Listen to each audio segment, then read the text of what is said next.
11 জন স্বামীকে হত্যা করেছে ইরানি এক নারী।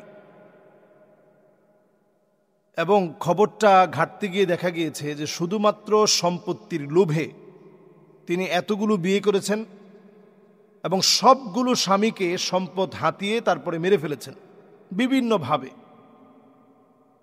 সাইকো কিলার এই নারী খুবই হিডেনলি এতগুলো স্বামীকে হত্যা করল। 2 দশকে প্রায় 11 জন স্বামীকে হত্যা করেছে। 2 দশক তার বিবাহের এই দাম্পত্যের এই সময়ে বৈবাহিক সম্পর্কে কতগুলো পুরুষের সঙ্গে সম্পর্কে জড়িয়েছে এবং এতগুলো পুরুষকে সে হত্যা করেছে। 2 দশক ধরে চলমান এই হত্যাকাণ্ডের পরে আপনি একটু বিচার করেন যে আমাদের এখন সম্পর্কগুলো কোথায় গিয়ে দাঁড়িয়েছে। এই ঘটনা যে শুধু ইরানের তা না, আমাদের দেশেও এরকম অনেক ঘটনা ঘটে, হয়তো হত্যার ঘটনা ঘটেনি। এরকম অনেক ঘটনা ঘটেছে যে নারীর সৌন্দর্যে পাগল হওয়ার পর বিয়ে করেছে ওই নারীকে, ওই নারীর একাধিক বিয়ে হয়েছে, 15টা 16টা 17টা বিয়ে হয়েছে। এমন নারীর সঙ্গে বিবাহ বন্ধনে আবদ্ধ হচ্ছে শুধুমাত্র হোয়াটসঅ্যাপ, ইমো এই কলের মধ্য দিয়ে ওই নারীর প্রেমে পড়ে, ওই নারীকে প্রেমের ফাঁদে পড়ে ওই নারীকে বিয়ে করে ফেলেছে। এই সব সংগঠিত হচ্ছে ফাযফার বিযাতিদ্দিন। আমরা দিনদারিকে প্রাধান্য দিতে পারি নাই, সৌন্দর্যকে আমরা প্রাধান্য দিয়েছি, আমরা প্রাধান্য দিয়েছি অর্থবিত্তকে, আমরা প্রাধান্য দিয়েছি নারীর বংশমর্যাদাকে, আমরা সব দেখেছি। কিন্তু ফাযফার বিযাতিদ্দিন তারিবাত ইয়াদাকি, নবী সাল্লাল্লাহু আলাইহি সাল্লাম বলেছেন যে যদি তোমরা দিনদারিকে প্রাধান্য দিতে এটা তোমাদের জন্য বরকতপূর্ণ হতো। আমরা বিবাহ শাদীর ক্ষেত্রে বরকতপূর্ণ হওয়ার মতো বিষয়কে আমরা প্রাধান্য দেই না। আমরা বিয়ে করার ক্ষেত্রে সবাই বলি সবচেয়ে সুন্দরী বিয়ে করা লাগবে, আমরা বলি না যে আমলি বিয়ে করা লাগবে, দিনদার বিয়ে করা লাগবে। আবার অনেক সময় আমরা নিজেরা আমলি না হয়ে দিনদার পাত্রী খুঁজি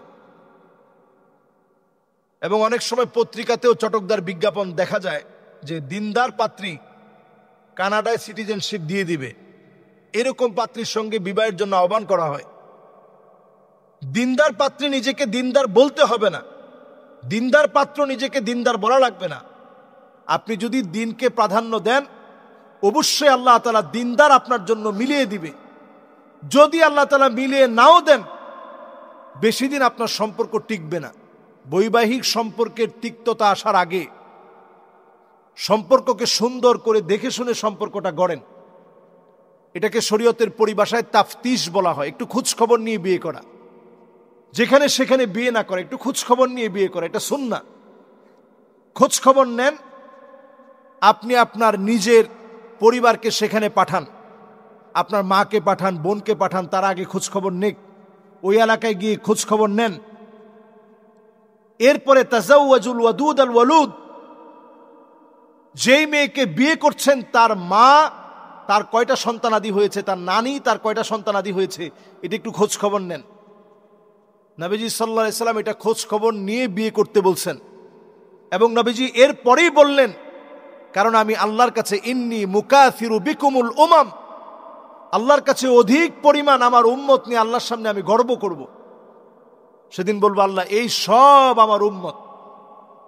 তো নবীজি সাল্লাল্লাহু আলাইহি সাল্লাম আমাদেরকে নিয়ে গর্ব করতে চান, আমাদের স্ত্রীদেরকে নিয়ে নবীজি গর্ব করতে চান, আমাদের আহলে ইয়ালদেরকে নিয়ে নবীজি সাল্লাল্লাহু আলাইহি সাল্লাম গর্ব করতে চান।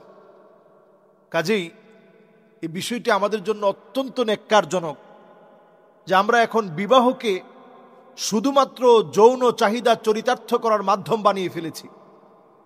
বিবাহ শুধুমাত্র যৌন চাহিদা চরিতার্থ করার নাম না, বরং সাংসারিক জীবন আপনাকে আখিরাত পর্যন্ত পৌঁছে দিবে।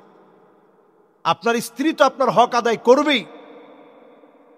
এটা যদি তাওয়ার ভিতরে যদি রুটি গরম করতে থাকে, ওই মুহূর্তেও যদি আপনি মনে করেন যে এখন আমার চাহিদা পূরণ করা দরকার, ওই মুহূর্তে আপনার স্ত্রী আপনার চাহিদা পূরণ করার জন্য বাধ্য শরীয়তের আইন অনুযায়ী। আর আমাদের বাংলাদেশে অলরেডি এই বিষয়ে আইন হওয়ার জন্য চেষ্টা চলছে যে এটাও জেনার শামিল, যে তার ইচ্ছার বিরুদ্ধে এটা দর্শনের শামিল। তার ইচ্ছার বিরুদ্ধে গিয়ে আপনি কোনো কিছু করলে এটা ধর্ষণের শামিল। অথচ নবীজি সাল্লাল্লাহু আলাইহি সাল্লাম বলছেন যে গরম রুটি যে কোনো মুহূর্তে পুড়ে যাবে, ওই মুহূর্তেও যদি স্বামী আপনাকে ডাকে, তার ডাকে সাড়া দিতে হবে। উটের উপরে আপনি বসা আছেন, উটের হাওদার উপরে, ওই মুহূর্তেও যদি স্বামী আপনাকে আহ্বান করে, তার ডাকে সাড়া দেওয়া লাগবে। ইসলামে স্বামী স্ত্রীর বন্ধন অত্যন্ত দামি বন্ধন। নবী সাল্লাল্লাহু আলাইহি সাল্লাম স্পষ্ট দেখিয়ে গিয়েছেন, অমিন আলাহা, সবচেয়ে উচার বাঁকা হাড় থেকে নারীদেরকে সৃষ্টি করা হয়েছে। যদি এটাকে বেশি টাইট দিতে যান ভেঙে যাবে, আবার যদি ফেলে রাখেন তাহলে আপনার উপরে গিয়ে আক্রমণ করবে। গতকালকে একটা নিউজ দেখে আমি হতবাক হয়ে গিয়েছি। স্বামীর অফিসে গিয়ে, কালচারাল একজন অফিসার, তার অফিসে গিয়ে স্বামীকে স্ত্রী পেটাচ্ছে, জামা ছিঁড়ে ফেলেছে। সিসিটিভি ফুটেজের ভিতরে স্পষ্ট ধরা পড়েছে যে স্বামীর জামা ছিঁড়ে ফেলতেছে টেনে হিচড়ে। একজন লোক এসে স্বামীকে বাঁচানোর চেষ্টা করছে, কিন্তু স্বামীকে বাঁচাতে তো পারেই নেই, বরং ওই লোকটাকেও মারা হচ্ছে। স্বামী ক্লান্ত হয়ে যখন লজ্জায় মাথা নত করে যখন বসে পড়লেন সোফার মধ্যে, আবার সেখান থেকে টেনে হিচড়ে নিয়ে যাওয়ার জন্য চেষ্টা চলছে। এই যে আমাদের অবক্ষয়, নারীদেরকে অতিরিক্ত অধিকার দেওয়ার নাম করে বিধর্মীদের কালচারকে নারীদেরকে একেবারে আয়ত্ত করে দেওয়া, সুযোগ করে দেওয়া, এটা ইসলাম আপনাকে শেখায় না। আল মারআ আল মুতারাজ্জিলা আল মুতাশাব্বিহাতু বির রিজাল, ওই সমস্ত নারী যারা পুরুষের মতো চলে, আল্লাহ লানত তাদের উপরে। নারী হয়ে আপনি পুরুষ সাজার চেষ্টা করবেন না, সেটা পোশাকেও না, আচরণেও না। কথা বলার ক্ষেত্রে এত লাউডলি কথা বলবেন না নারী হয়ে, যেটা অপর পুরুষ শুনবে। সকল ক্ষেত্রে নারীকে আল্লাহ তাআলা যে মর্যাদা দিয়েছে, এই মর্যাদার ভিতরে থাকলেই আমাদের সমাজ সংসার সুন্দর হবে। এই জাতীয় ঘটনাগুলো আমাদের দেখতে হবে না।